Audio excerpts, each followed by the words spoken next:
The rivalry between Elon Musk and Jeff Bezos, two of the world's richest men, appears to have taken a strange twist. Fierce competition, not between two nations, but between two billionaires. Sanchez is a familiar face to Los Angeles news watchers. She was a longtime face of Fox's Good Day LA and was the first season host of So You Think You Can Dance in 2005.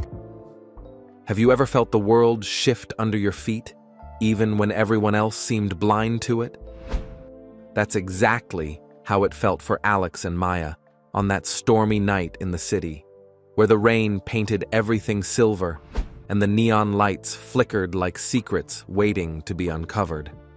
Something was coming, a change so big, so unstoppable that no one could ignore it. But how would anyone even know it existed? Inside a small, cluttered lab called NovaTech, the air hummed with possibility. Wires twisted like veins across tables, half-finished machines breathed quietly, and screens glowed with ideas that could change everything. Alex stared at the code on the monitor, every line buzzing with potential, while Maya adjusted a strange, blinking device, wondering if it would actually work or explode. Could they really push the limits of what was possible? Could they survive the chaos their discoveries might unleash? Outside, the city moved in its usual rhythm, people rushing, cars honking, oblivious to the storm brewing in one corner of the world. Yet inside NovaTech, every heartbeat, every idea, every sleepless hour was leading somewhere. They could feel it in their bones. Something was about to ignite, but would it bring triumph or disaster? And in that quiet tension, one question loomed larger than the rest. Were they ready to change the world, even if the world wasn't ready for them?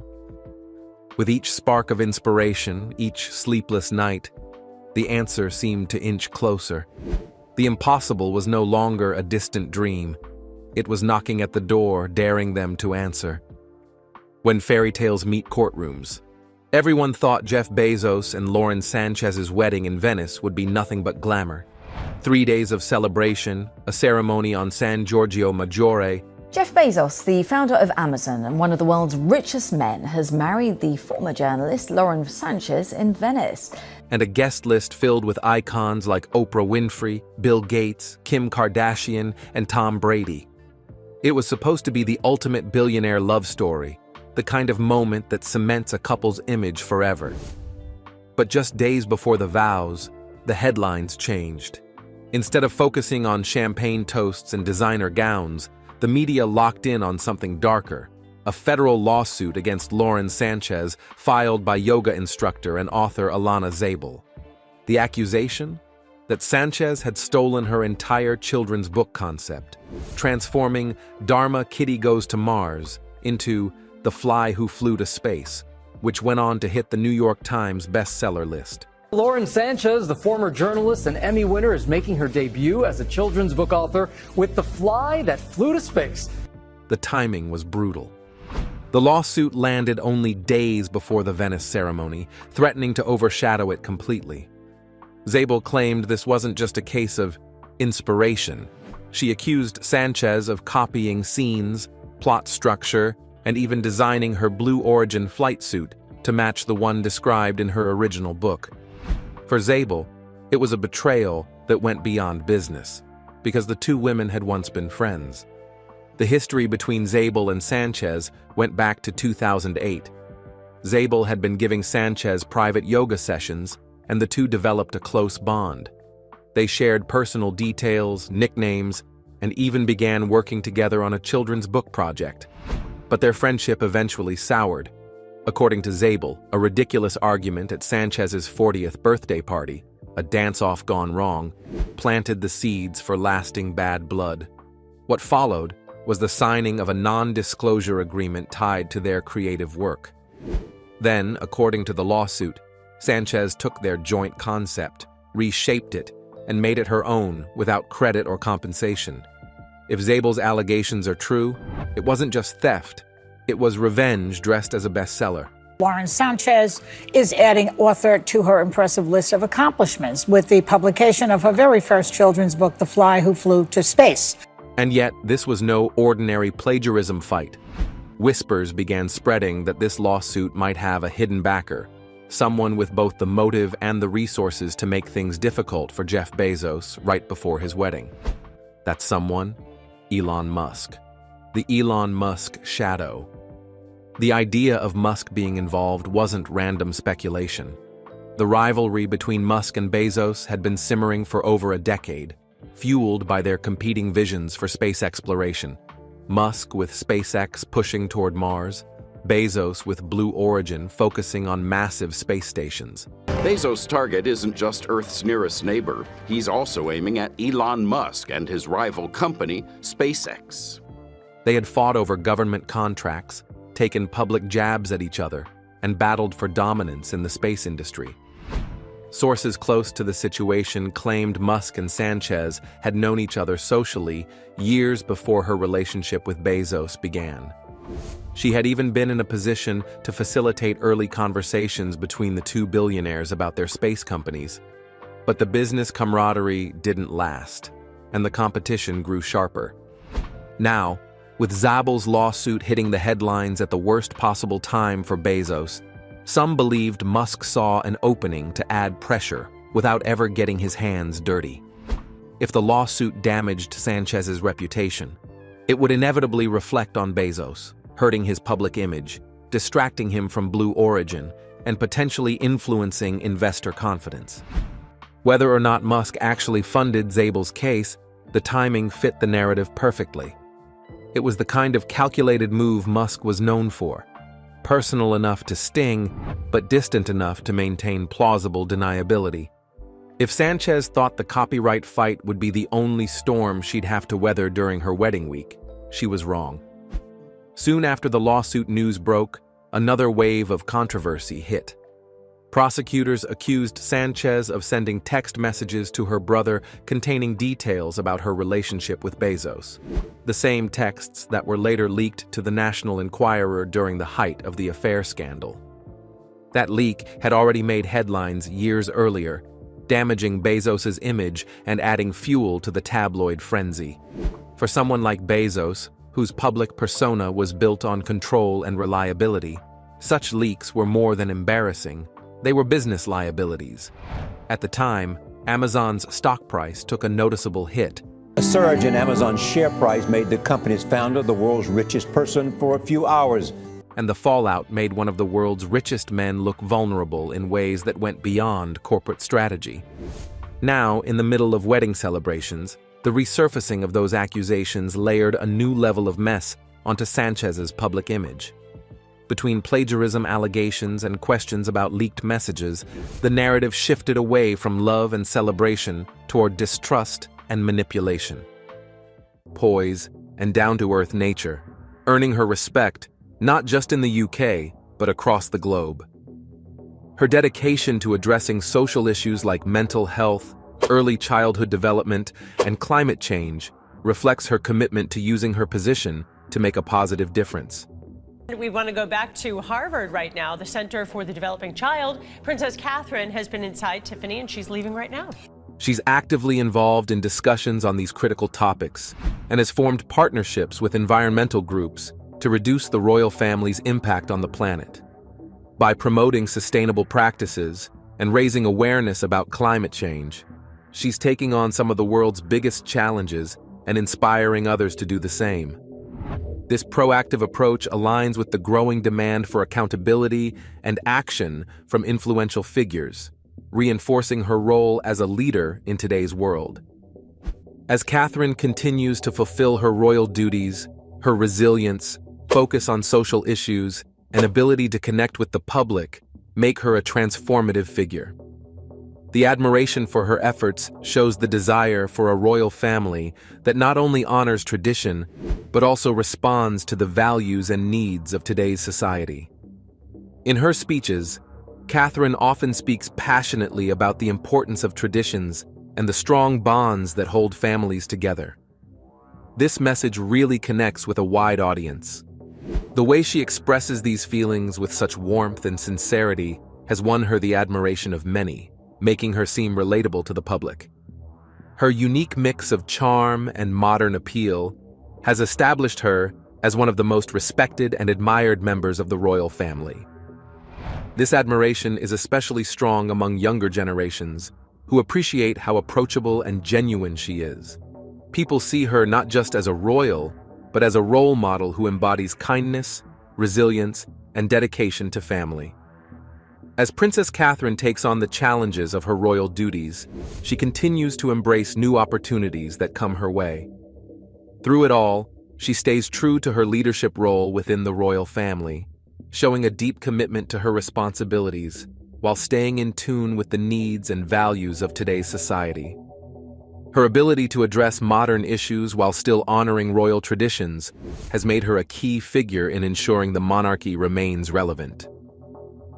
Catherine's journey is just beginning, but she's well prepared to lead her generation into the future. With her vision and dedication, she is set to play an important role in shaping how the monarchy evolves in a world that's changing quickly.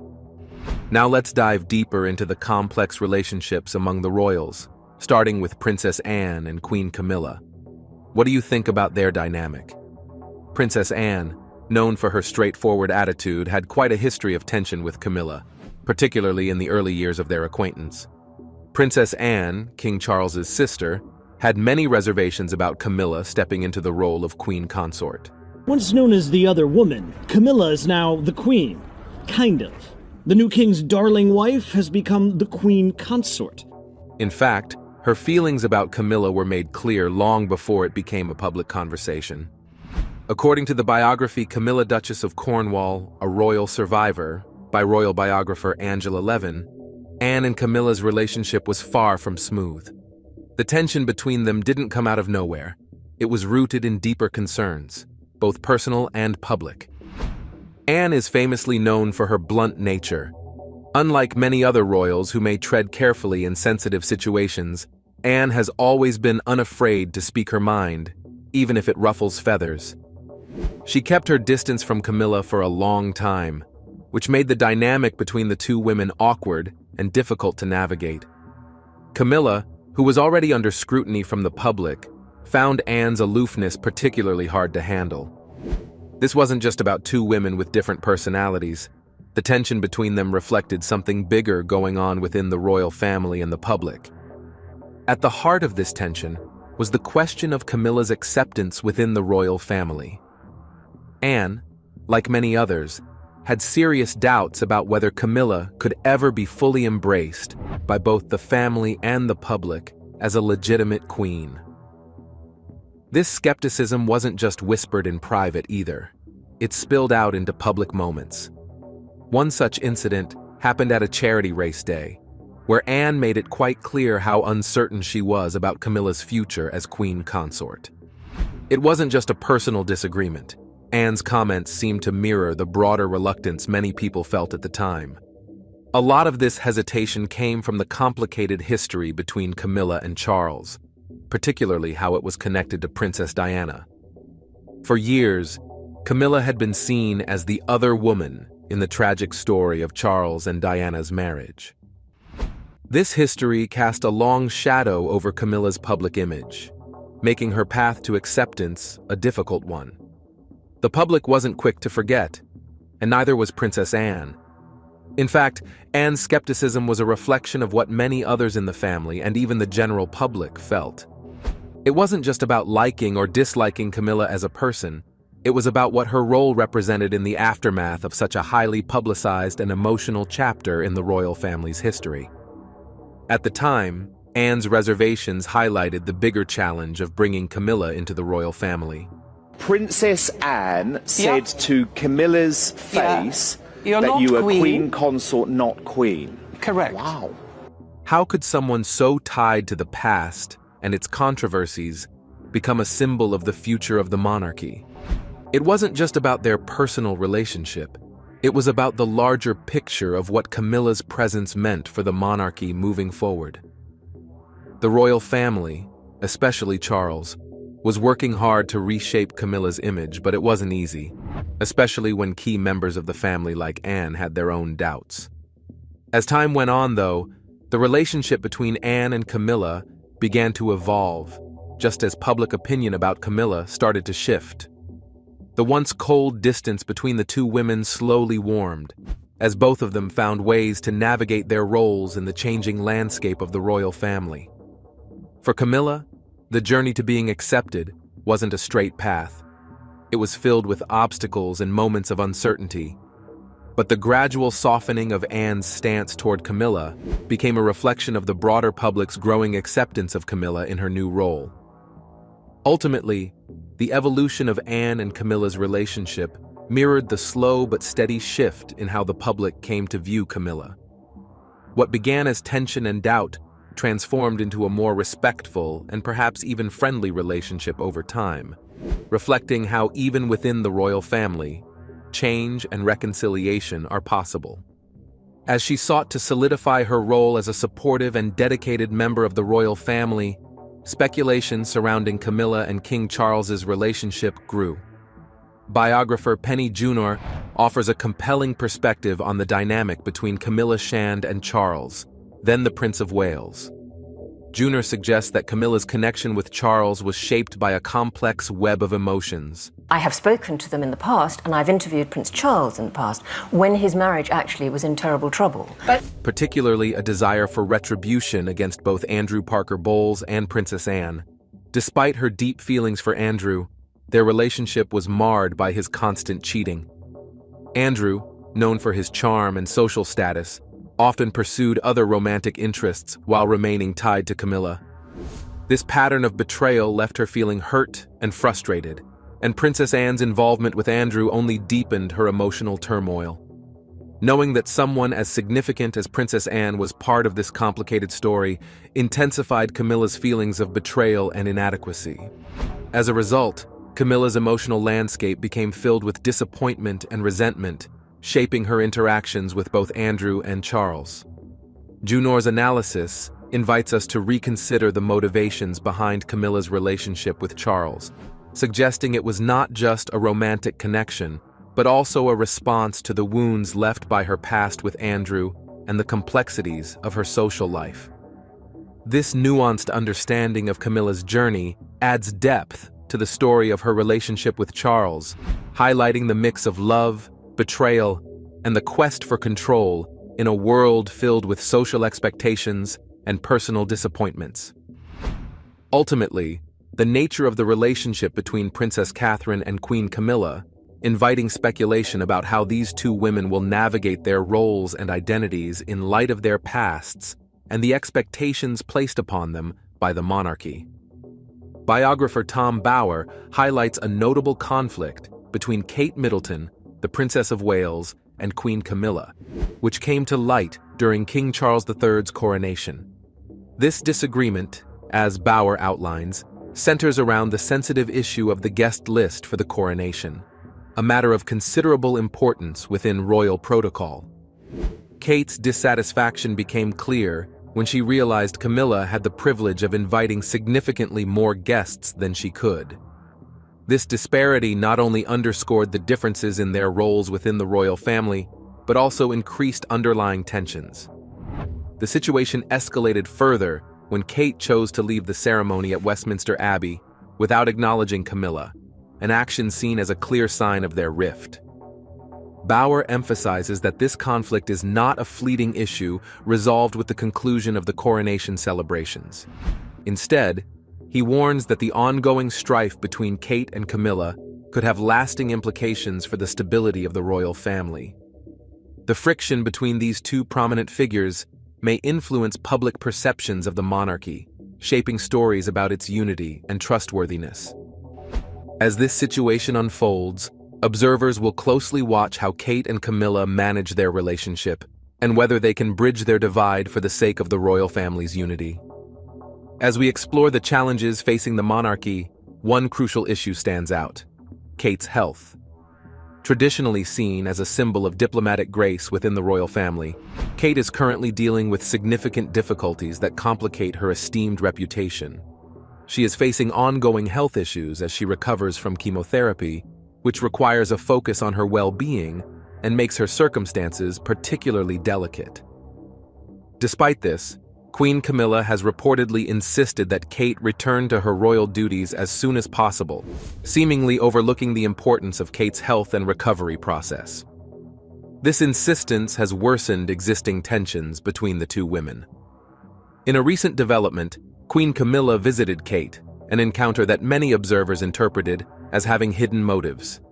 During this visit, Camilla expressed her own fatigue from the numerous royal responsibilities she has been managing and suggested that Kate should take on some of her duties.